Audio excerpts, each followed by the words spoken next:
पुढची बातमी छत्रपती संभाजीनगरमधून आहे। छत्रपती संभाजीनगरमध्ये काल मारहाणीत एका शिक्षकाचा मृत्यू झाला होता आणि या प्रकरणी पोलिसांनी 4 आरोपींना अटक केली आहे।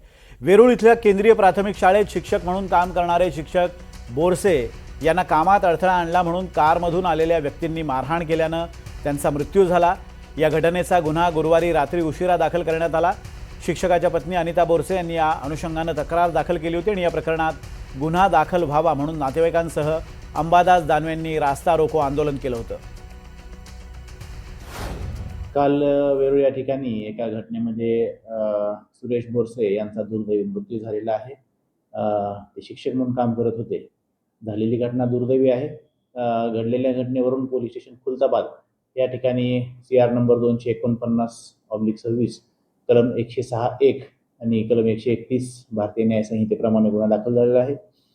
त्या गुन्ह्यामध्ये आतापर्यंत आम्ही 4 आरोपींना अटक केलेली आहे। गुन्ह्याचा अधिक तपास आमचा सुरू आहे। यामध्ये पोलीसही दोषी असल्याचा आरोप करण्यात येतोय। गुन्ह्याचा तपास आमचा सुरू आहे। गुन्ह्याच्या तपासांती बाकी सविस्तर डिटेल्स पुढे येतील।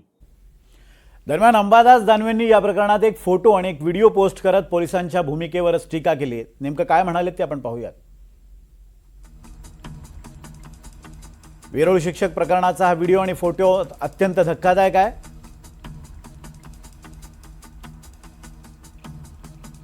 शिक्षक बोरसेंना बेदम मारहाण करणाऱ्या गुंडाला एक मुलगी हा 1 नंबर म्हणून दाखवते आहे। तो आधीचा एका गुन्ह्यातील आरोपी असल्याची माहिती समोर येते आहे। धक्कादायक बाब म्हणजे एक जबाबदार पोलीस अधिकारी याच 1 नंबरला पेढा भरवताना दिसतोय। गुन्हेगार पोलिसांच्या डोळ्यांसमोर आहेत। घटनेच्या वेळी ते पोलिसांसोबत हजरही आहेत।